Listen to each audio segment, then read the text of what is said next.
Fans, I wanted to talk a little bit more about A Jazzman's Blues. Honestly, I thought I was done talking about the film, but looking back on the ending, which I'm still mad about, by the way, a lot of people agree that Bayou going home was a stupid decision.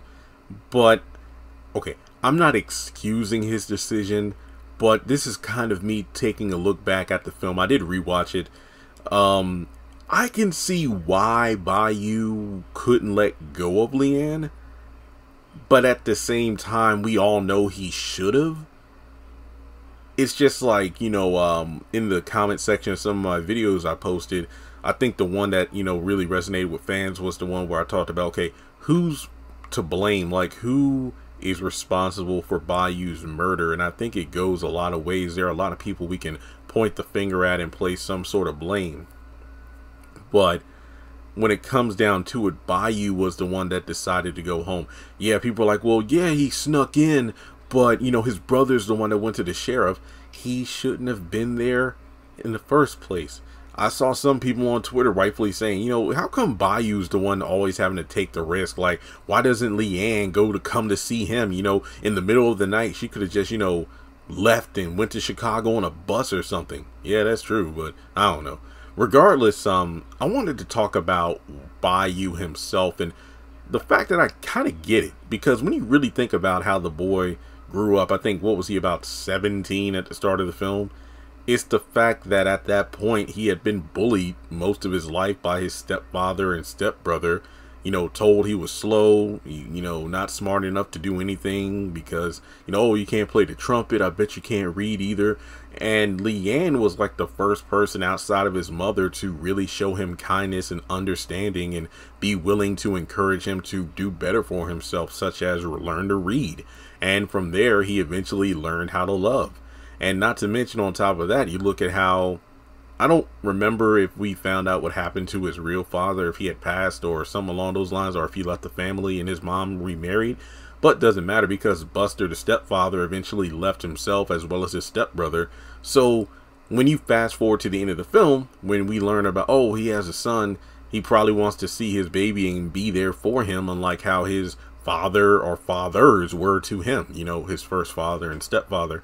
So it's just one of those things where, yeah, I can see why he would go back and, oh yeah, you're never getting over your first love. You always have love for your first love. But at the same time, at that point, hey, she's married and whatnot. And, with the freaking mayor and, the racist sheriff is her brother-in-law. There were just so many factors where, I mean, this was before the day and age of social media and whatnot. But then at the same time, it's like, well, it's hard to say if they could actually get married and be together because at this point, Bayou was a freaking star. So, I mean, as soon as either, the mayor got a letter or, saw a newspaper headline from out of town, Leanne, she left me for him, they would have went after him. But I don't know. It's just one of those things where I get it.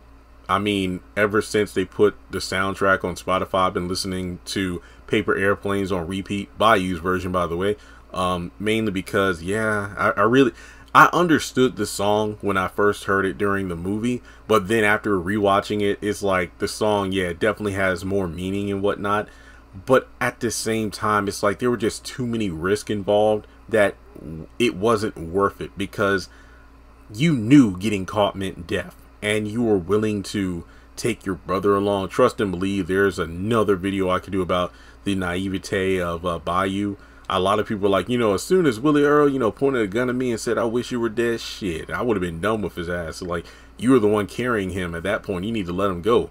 I mean, if he didn't bring him back to Chicago, no, again, Bayou should have never went to, Hopewell County. He should have either gotten his cousin or hell, even the manager or some, what's the name, Era, to go back and bring the mother back to Chicago because this won't working out. It won't, no, you ain't setting foot in Hopewell again.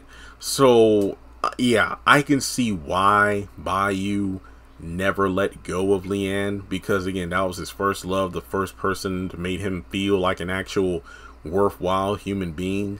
And the first one to actually really care for him. Because again, even though his mom loved him, you got to think about how he grew up. Like anytime he got some sort of confidence and whatnot, his you know, brother and father would be quick to shut that down. But with Leanne, that was an escape every single night to feel like he was a worthwhile human being. Then, you know, to lose that person and have the, you know, accolades or the praise of white people of all people because of your musical talent, that's not enough, because the love of your life is still without, you know, isn't within your reach. So yeah, I can see why Bayou couldn't let go of Leanne, but it just felt like there was never as much effort on her part as it was on his to make things kind of work, you know, because if she really wanted to run, it goes back to, like, you know, what was it when Medea said this in Class Reunion?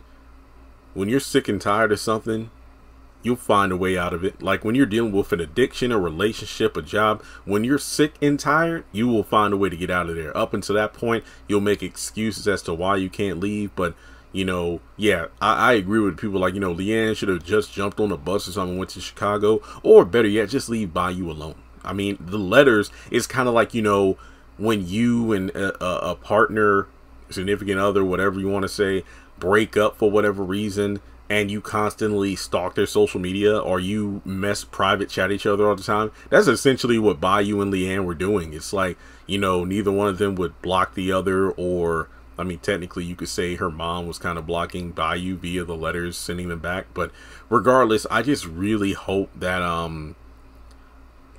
fans can look at this movie and really have these discussions. So I will say this is probably the first Tyler Perry film in a while where I've been able to have multiple discussion videos on it, and hopefully they do well, because these are different topics worth exploring. Yeah, I can see why Bayou didn't let Leanne go, but he really should have, you know. So I mean, hell, for as bad as Willie Earl was, even he could have been like a good brother and like, hey man, look, I get it.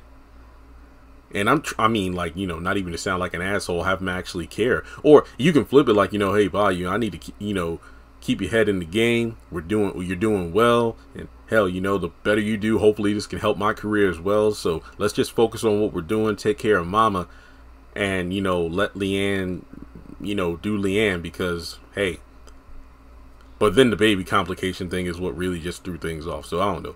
So I'm rambling at this point. So let me know your thoughts. Thanks so much for tuning in. Do you understand why Bayou went back, as opposed to me just first looking at how dumb it was? Comment your thoughts below. Follow me on social media. I'll catch you in the next one.